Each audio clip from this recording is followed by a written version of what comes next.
Detroit? This is 3 Detroit Sports Talk, the only show with all of your Detroit sports news and action. I am Tommy Riles here with Brendan Riley and Cody Hudson. Fellas, we ready to do this thing? Let's go. Let's do it. Alright, with the draft a little less than a week away, we've all decided to put together a few players to study, research, and just basically find out who we want to take as Detroit Lions fans. We also threw it out there on Facebook, had a few people comment back. We do appreciate that. We will be getting to your comments soon. Well, my 2 guys were Mike Adams and Stephon Gilmore. Cody, your 2 guys? I had Janoris Jenkins and Dre Kirkpatrick. And I had Mark Barron and Whitney Mersillus. All right, let's start it out with Mike Adams. To me, he would be a decent pick for the Lions. The only problem is he's a great pass blocker, don't get me wrong. However, with the run block, he's not quick enough to actually fit into our offensive line. We have Jahvid Best, if he comes back healthy, that is. He's one of the fastest running backs in the league. There is no way that Mike Adams is actually going to be able to switch over and shuffle his feet fast enough to get around the edge to block for Jahvid Best. And we all know Jahvid Best isn't that much of a power runner, so if he does try to go up the middle with the run, there is no way Mike Adams is actually going to be able to block for him. I don't know how you guys feel about it. Cody, what's your take? He's a big guy. He's 6'7", 323. His pass block is very good, but I don't know if he's worth the first-round draft pick for the Lions. I think I see him more as a second-round draft pick. Like Cody said, the big thing for me is that and Tom as well, he can't run block. He's a big guy. He reminds me a lot of Goddard or Cheerless. And we all know how Goddard or Cheerless is for the Lions. Good comparison. Right, he's got some good strength, but he stays in front of people well. But if he can't push them out, if all he's doing is standing in front of them, you're not going to create much of a hole for the run. Well, the main thing I noticed about him, actually reading up on him, is with J.J. Watt last year when they played Wisconsin, this was when they had Terrell prior to, so this was not last year, it was the year before. But with J.J. Watt, he did hold him to 1 sack during the game. However, J.J. Watt wound up with 11 or 12 tackles, I believe it was. So, that's a lot when you think about a defensive lineman going for the run. So, you do have to realize that he is able to keep up with the best defensive linemen in his game. However, it's a whole new ball game now that you've got people like Ndamukong Suh and other people coming at him. So he might be able to protect the blind side of the quarterback perfectly, but when it's coming down to the run game, that's our biggest problem in Detroit so far. We do not have a run game yet. Like you said, he does have a lot of trouble with a lot of the big guys that he plays in the game. Like the taller, the more strengthy guys in the system, in the league. He has a lot of trouble with. He can't really he likes to get down low. He's a tall guy, but he likes to get down low and go for the leg areas of the defenders. But he's just. Well, another thing to look at, this might be minor and everything, but he was also one of those 5 who did get suspended for the first couple games at Ohio State because of the tattoo thing. I do believe that he should have been coming out last year. If he did come out last year, it might have been a whole different ballgame. I feel like he was one of those players who did actually hurt his draft stock not coming out last year. And honestly, he probably would tell you that too, just because of the fact he has done interviews and stuff, and he said the only reason why he did stay is he wanted to keep the commitment to Jim Tressel. And then, as we all know, Jim Tressel didn't keep the commitment. So now, I'm personally not too worried about that 5-game suspension, especially since he stayed, because that shows he does have that commitment, unlike some other players, Terrell Pryor. Now, I'm just going to play devil's advocate here real quick, because we all seem to have a big problem with the run. But Detroit is clearly a pass-first team. This guy gives you a pass-first lineman. And the question is, can he develop a better run block? Because if he can, he may be a top offensive tackle in the league. Now, there's risk there. But there's going to be risk at any player, especially this late in the draft. Or in the first round, that is. I do agree with that. You do.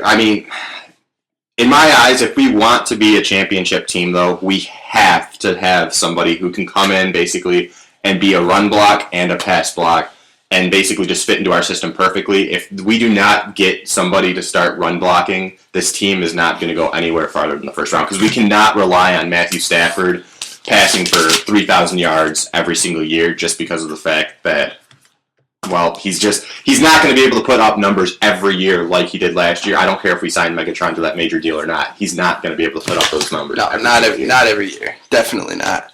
And we do need to get the run game going, for sure. And is Mike Adams the answer to that? don't think so. It sure doesn't look like it right now. The question is, can you develop it?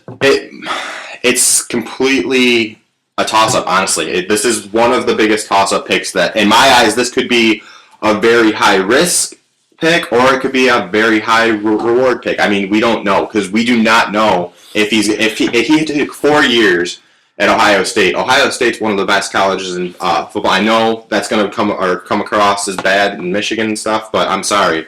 But they are a strong program, and if you're not going to learn how to block at Ohio State, then are you going to be able to do it in the pros? I mean, if you have 4 years, it's going to be tough. Let's get to a few of the comments on Mike Adams. Let's wait for. It's going to be a minute here. We had 1 or 2 listeners comment on it. We've got Kirk May. He was saying that Mike Adams from Ohio State is the best option for an offensive lineman if he's available. Kirk, we do feel like that. However, we do also see in a lot of the mock drafts that we've been watching that he has been falling to even as late as the early second round. But we do like the pick. Like I said, I mean, it's all just a risk-reward thing. If we want to risk it, and as you guys are going to hear, we're going to be talking about some more players, too, that might actually be the not sexier pick because there aren't too many great picks in this draft. But, I mean... At least not this late. Exactly. We're just going to find... Mayhew's already said that he wants to take the best available, but I don't know how far we can take that. He might want to take the best available, but I have a feeling this year it's going to be best available for best position. Yeah, I don't know if Mike Adams is the best available. Yeah. All right, let's move on to the next player. Kirk, we do appreciate your comment. Cody, why don't you go ahead and tell us about your player? My player is Janoris Jenkins. I mean, he's a good player on the field, but then again, off the field he has his off-the-field issues, and on the field he's very hot-tempered and mouthy, and just a cocky player all around. The good things about him is he's great at man coverage. He's a very speedy, quick in transition. Like his transitions are really good. He's very agile. He's willing to throw his body around. He gets in the game. He's very aggressive. His hands are very good, which makes him actually very effective in the return game, punt return, kick return. Brandon, what do you think about him? Now, I personally know that the Pride of Detroit community is very, very high on Janoris Jenkins. And he's a great player, at least from what we've seen while he was in Florida. Didn't get to see too much of him in Northern Alabama, at least I didn't, personally. He scares me a lot because of the problems he has. The first-round pick, you really don't want to waste that, especially with the other talent you have at cornerback. You got Kirkpatrick, you got Gilmore, you got Claiborne. Obviously, Claiborne won't be there. And you got guys in the later rounds, too, like Josh Robinson. There's so much talent at cornerback that if we're going to risk it, I just don't understand why it's going to be a cornerback. Why not go for some other players? To me, this pick doesn't really make much sense. He's a great player, but there's so many other players at this spot that we could also go for. All right. Well, with Janoris Jenkins, in my eyes, I mean, you guys have been pretty hard on him, which is well deserved. I mean, he hasn't really done much to prove himself off the field. On the field, you can't deny with the stats, though. I mean, you've got when he played Alabama and had Julio Jones hardly did anything. When he played Georgia with A.J. Green was held to 38 yards in that game. So I mean, he has proven that he can play with the best receivers in college.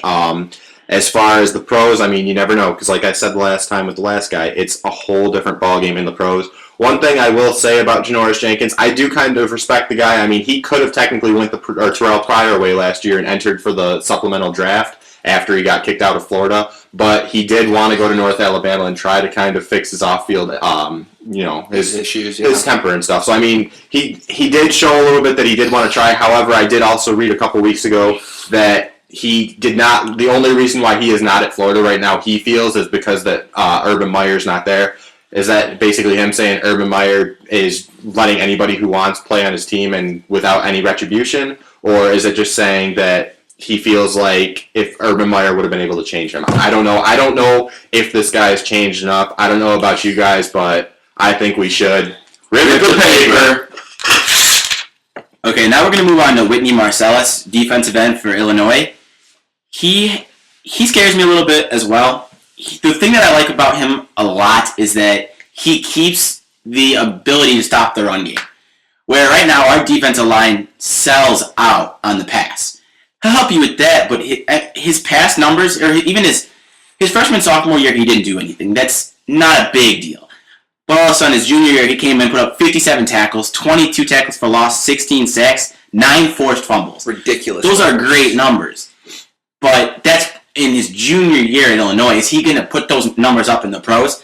Obviously not. Will he be able to stay close to them? Even that's a question to me. It is a question. Well, with doing the research on Mersillus, I don't feel like he will be a great fit for the Lions. I mean, I feel like Tulloch could teach him a lot. I mean, just because we've all witnessed what Tulloch can do now. I honestly think Tulloch could have been the gem pieces to last year's acquisitions at the in the offseason, just because I feel like Tulloch won us a lot of games. However, there are some positives with Mersillus. With the fact that a lot of the scouts who did watch him at the Combine, they were throwing names out like Reggie White and Richard Dent and stuff like that. So, I mean, this guy's got a lot of potential. The only problem is, can he prove it at the next level?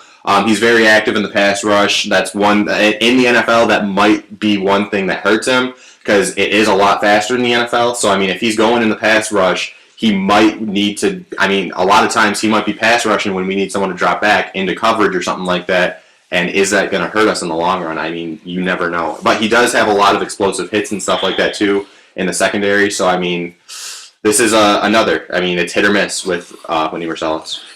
Well, like you said, his run game, his run stopping game is very good. His tackling is pretty good. One thing that I've seen that he gets mixed up on a lot, though, is his draws and his fakes.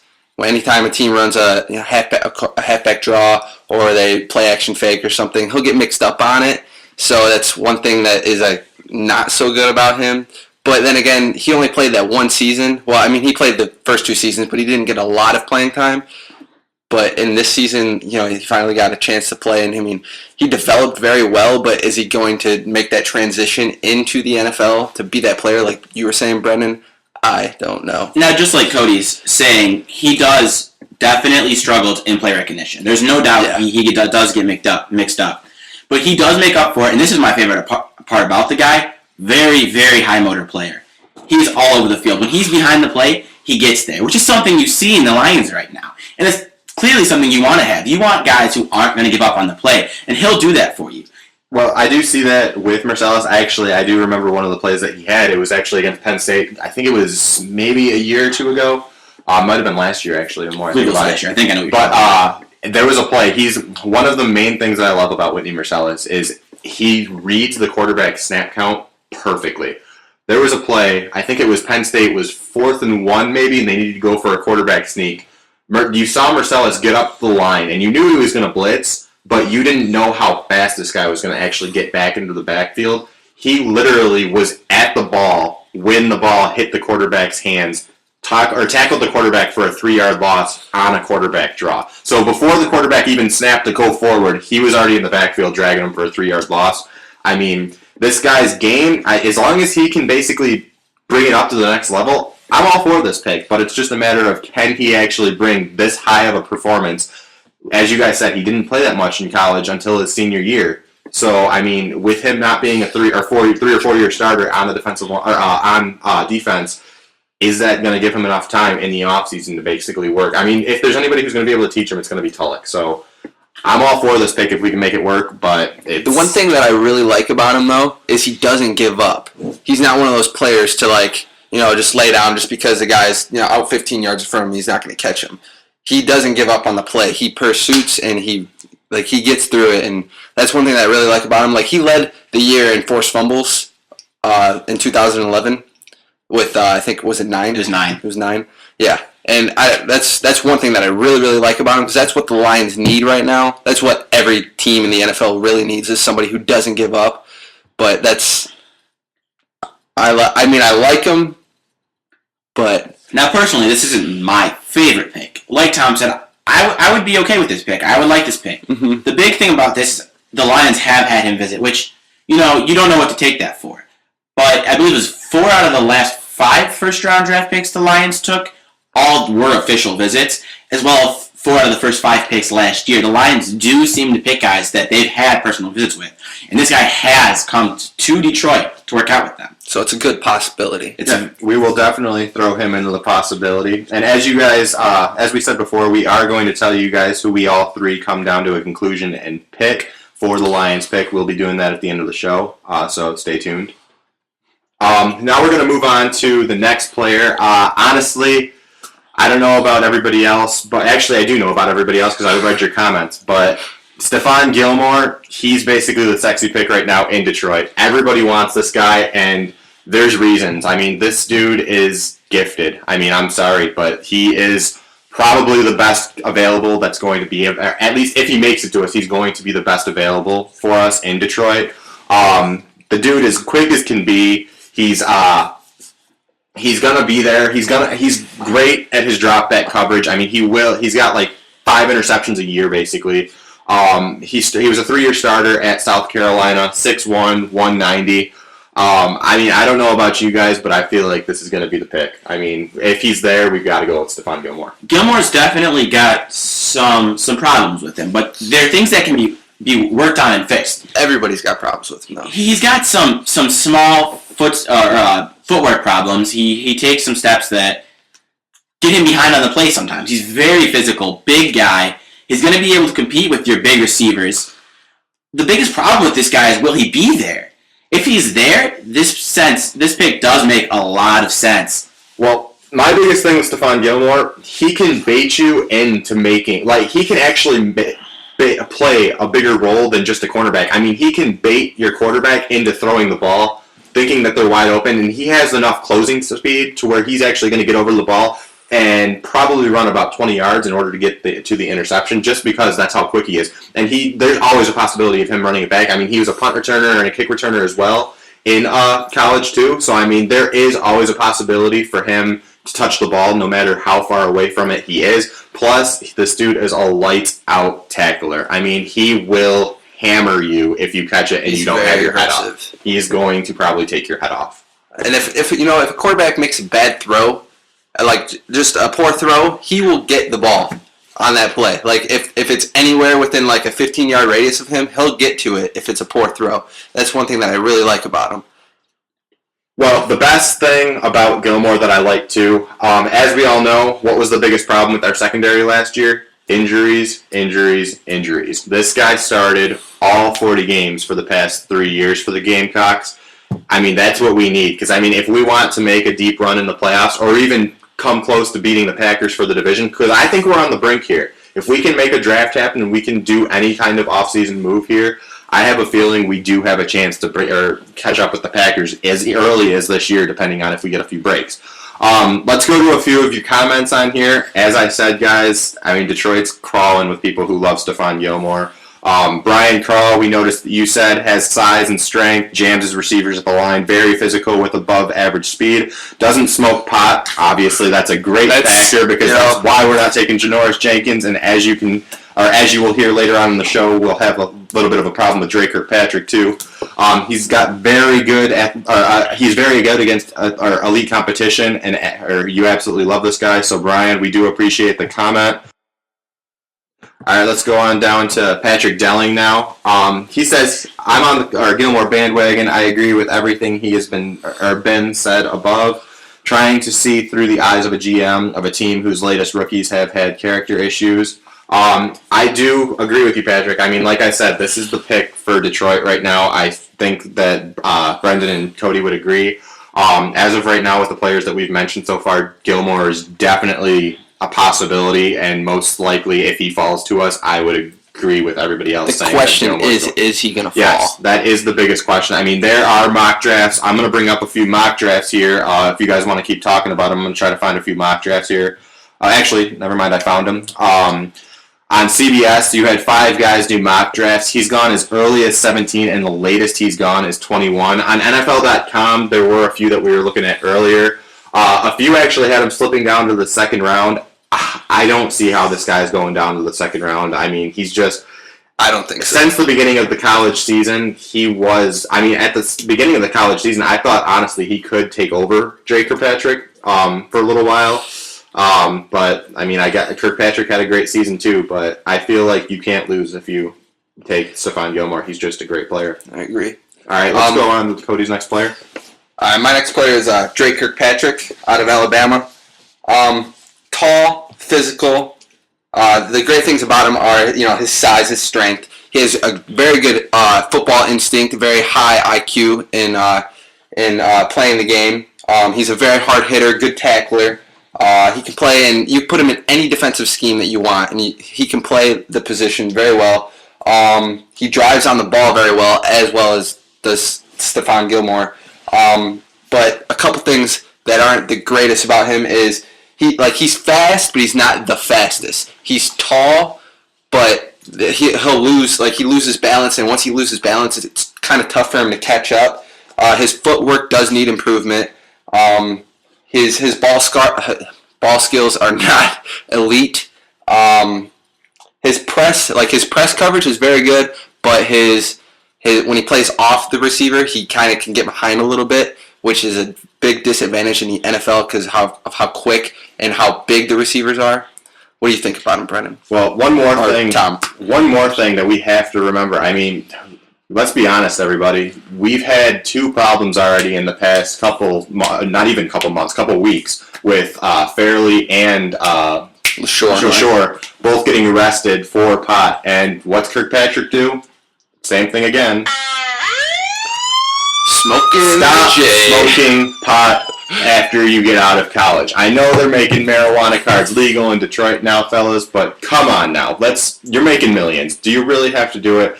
Do your job, and let's get on with playing football. I mean, Dre Kirkpatrick, he's a great pick. You just listed all those things he can do, and I would put him up there with Gilmore. Honestly, I would. But what's the difference between Kirkpatrick and Gilmore? One didn't smoke pot, the other one did. So one didn't get caught. Now, now, the big thing, like you said, is definitely that, but that doesn't concern me too much. It doesn't. One time versus getting kicked off of a team. I mean, everybody knows teams like Florida are letting things fly by. If you're getting kicked off of a top school in college football, you got something wrong. It's not a one-time thing. Now, he probably was not a one-time thing either. See, it would be different, though. I feel like it would be a lot different, though, if there weren't a couple other guys from Alabama who were getting arrested for the same exact thing. Mm-hmm. It's like I said. I mean, these guys don't realize how much they are putting their lives in jeopardy here. I mean, they think they're on top of the world. Let's just think about football and not pot. I mean, gosh, you're in the NFL. You are where all of us dream of being. We're in the backyard thinking, oh, we're Brett Favre. Oh, we're Aaron Rodgers. Oh, we're Scott Mitch. Okay, never mind. But we're always thinking about being that number one quarterback for our star team, and we're never thinking about smoking pot. That's none of our dreams. We're never dreaming about smoking pot. We're always dreaming about being in the NFL. Let's live with our lives and just go on and be the players that all of these kids are looking up to, and be the players that we think you're going to be. That way we don't have to talk about you in our draft shows about, are we going to be taking a risk by drafting you because of the fact that you're smoking pot. I think we're being a little too hard on this guy now. Yeah, so do I.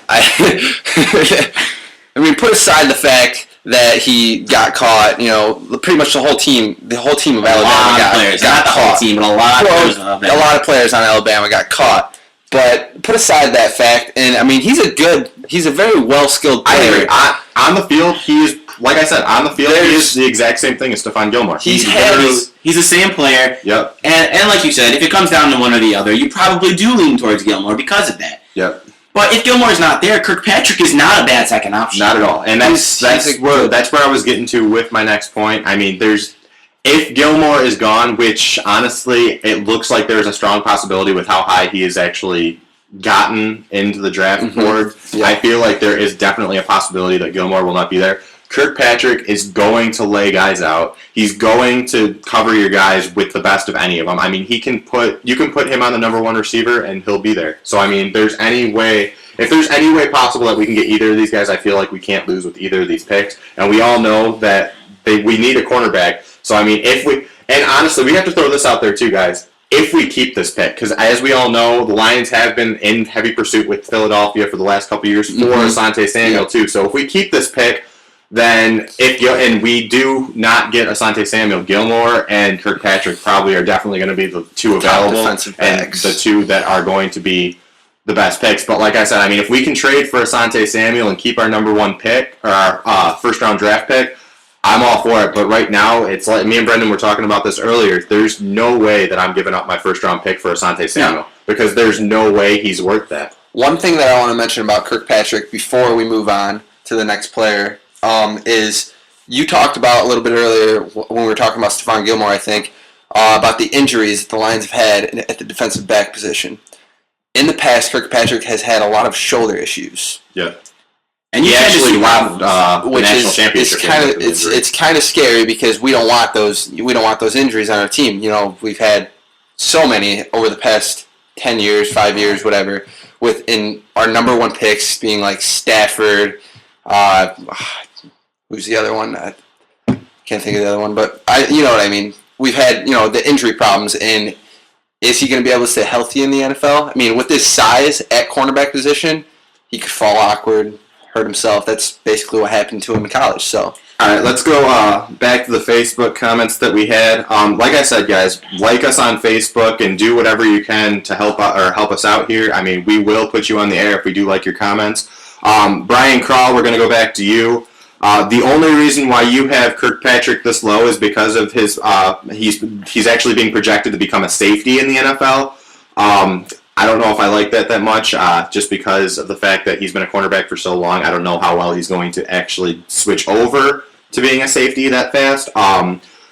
You said it yourself, they do need a safety, but like I just said, I mean, do you really want to risk taking a cornerback and then turning him into a safety?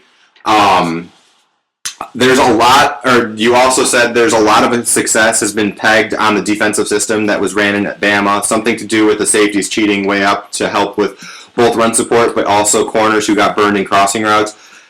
I'll be honest, guys, in that game against the Saints last year, the turning point of that game was when Barry made that bad play to where he thought Delmas thought Barry was taking Colston. Barry thought Delmas was taking Colston. They both got confused. Colston had a 60-yard touchdown. Game over. Season over. I mean, that was when the game was 21-14 still. The Lions had a shot to take out, honestly, one of the best teams in football, and who knows where they would have gone from there, because you never know. But I feel like we need secondary. Let's go ahead and move on to the next pick. We do appreciate the comments, guys, as always. Let's go ahead and move on to Brendan's next guy. Our next pick, and I believe this is our last guy to discuss today, is Mark Barron. Same team, Alabama, safety. So he would be very similar to taking a guy like Kirkpatrick, especially if the Lions planned on moving him to safety. This guy reminds me completely of Louis Delmas. He is a ball dreadlocks, Brendan? Is it his dreadlocks? No, he does not. Does he even have dreadlocks? He has dreadlocks. Okay, I didn't know he had dreadlocks. But anyways, It is, isn't it? he's a great run stopper. He does struggle sometimes in the deep pass coverage. He can play really, really well in the mid-range pass coverage. But deep things do get over his head. That is a little bit scary. Now, I do like this guy. To me, he'd be a high second-round draft pick to us. We need pass stoppers, not run stoppers. Run stoppers help. This guy is much more focused towards the run stopping and the shorter passes, which is not what you look for at safety. Yeah, this pick scares me. Not the fact I love Mark Barron. He's great. He's everything we're actually looking for with a safety. The only thing that scares me, honestly, and it has nothing to do with his play, because like I said, I love the guy's play. He's number 14 on some of the mock drafts, but he's also second round on a lot of mock drafts. You don't know what you're going to get from this guy. I mean, and there's got to be something going on with these teams that are going to look at him if he's going from anywhere as high as top 15 to anywhere as low as top 15 in the second round. I mean, first round, top 15, second round, top 15, that's a huge gap for somebody. I don't know if there's something that he's not doing right for some teams, and I don't know if there's something he's doing exceptional for some teams. But, I mean, if he's there, if he's best available, I'm definitely all for him. He was a 4-year player at Alabama, national championship twice. That means, I mean, basically, if you're picking any guy from the SEC, I'm pretty sure you're pretty much locked in to have a pretty solid player as long as you can keep his head on straight. I like him. But like you said, Tom, the big gap, like you don't know what you're going to get from him. And as Brendan said earlier, he's a very physical player. He's kind of like Louis Delmas, and he kind of like his hits, like he's a very hard hitter. So they kind of remind me of the way that Sue plays a little bit. I mean, I know he's a defensive tackle comparing to a safety right now, but he's a very violent hitter, and he got a lot of penalties at Alabama for it. And it's something that scares me because we don't need that again on our team because we're trying to get the penalties down. I'll be honest with you. I'm actually looking at it here. I got an interview statement from him. He's actually said he was quoted saying this. I like making plays. Period. I would say the interception is my favorite play because that's more of a game changer. It affects the games more. I like hitting and making interceptions. If he can keep it clean and he can lay somebody out, I'm all for it. But now that Goodell's cracking down on bounties and cracking down on helmet to helmet, he has to keep it clean. He has to clean up his game. They're trying to clean up the NFL, but it's going to hurt a lot of players. Honestly, it's going to hurt a lot because it's going to be in their head. If I do this tackle, am I going to get suspended? If I do this tackle, am I going to get fined? It's going to be playing with these guys' heads now, and especially the rookies because they're new to this. I mean, it might be different because of the fact that they're coming in from college and maybe they've started to have a little bit more crackdown in college too. But now we've given this comparison to Louis Delmas a couple of times, and like you stated, you see him 14th overall, you see him second round. What I see in this guy is you could get a Louis Delmas, a solid player who is going to struggle in some of the pass coverage. You could also get a Troy Polamalu. You could. Very good run stopper, almost plays like a linebacker, but he's not bad in pass coverage. You could get that. He needs some work, but if he gets that work on pass coverage, he has the potential to be an elite safety. I think like a lot of guys in this, we have guys who can be very great and guys who can be okay. That middle to short pass coverage that you talked about earlier, he's very good at like getting to the ball. The deep thing, like you said, is his problem. So like in that coverage, he's a good player. Like he can get to the ball and make those plays and get those breakups or those interceptions. And he's very aggressive at attacking the ball, which is another thing that I like about him. all right, let's go on. That's pretty much going to wrap up the guys who we think that the Lions should take, and just you guys know a little bit more about them now. Let's go ahead and go through the Facebook comments and see some other players that we got. Brian Crawl, we've got Cordy Glenn from Georgia. Brian, I love the pick. However, I don't feel like he's actually going to be able to make it down to us. Same thing with Jonathan Martin. If either of those guys are there, hands down, take them. Mayhew says best available, right? Exactly. So if it's best available and it's going to help this team, I am all for it. Only problem is I do not see him. I mean, those guys are actually going top 15 now. You also had Peter Kahns on here. I do like Peter Kahns. He like you said, he's big, he's physical. We do need an offensive lineman. However, I feel like he might be one of those players who has slipped a lot. I mean, I saw him earlier in the draft boards going as high as 22, 21. Now all of a sudden it's top 10 maybe in the second round. I don't know if we're actually going to be able to do that big of a risk-reward factor. We got one from Ryan Jones here. Ryan, thank you for sending in the comment. He wasn't so much in the first round. He likes Gilmore. That's what he was saying. But he was talking more about for later rounds. He wants Mikel LeSure. With Mikel LeSure being injured, he does like having LaMichael James in the later rounds in the third round if he's still available, which I do like. All right, we're going to also look at Kirk May here. Kirk, thank you for writing in. Kirk's comment was, few guys, Crawl didn't say, so responding from a couple comments earlier. 3 guys from the state of Alabama, Mark Barron, Janoris Jenkins, and Dante Hightower, all are tough, hard-hitting ball hawks. Jenkins, character issues don't help, but can play that's what counts. Kirk, I do agree with that. Mike Adams from Ohio State is the best option for an offensive lineman if he's available. My guess is still Jenkins. It's like, Kirk, I do agree with you on a few of your comments. I do disagree with a few of your comments too, though. Mike Adams, I do feel like he will definitely be there still. And Jenkins, I feel like if Gilmore and them are still there, we got to go with Gilmore. So, guys, all 3 of us together, I feel like we are going to take. If he's there, we take Gilmore, and if he's not there, if Kirkpatrick's there, we take Kirkpatrick. Yes, I agree. If Gilmore's there, we got to take him. There's hands down. There's no doubt about it. We have to take Gilmore if he's there. If he's not, and Kirkpatrick is there, we should probably take Kirkpatrick because we need a defensive back. Brendan? I'm on the same train of thought. I have to go Gilmore followed by Kirkpatrick, and if neither of them there, which it doesn't seem like a strong possibility, I got to go Mark Barron. Okay. Well, we do appreciate all of you guys listening. We will be doing this weekly every Sunday, so be sure to catch us on prideofdetroit.com. Also, like us on Facebook and follow us on Twitter at 3Detroit Sports. We do appreciate you for listening, and as always, have a safe and wonderful day.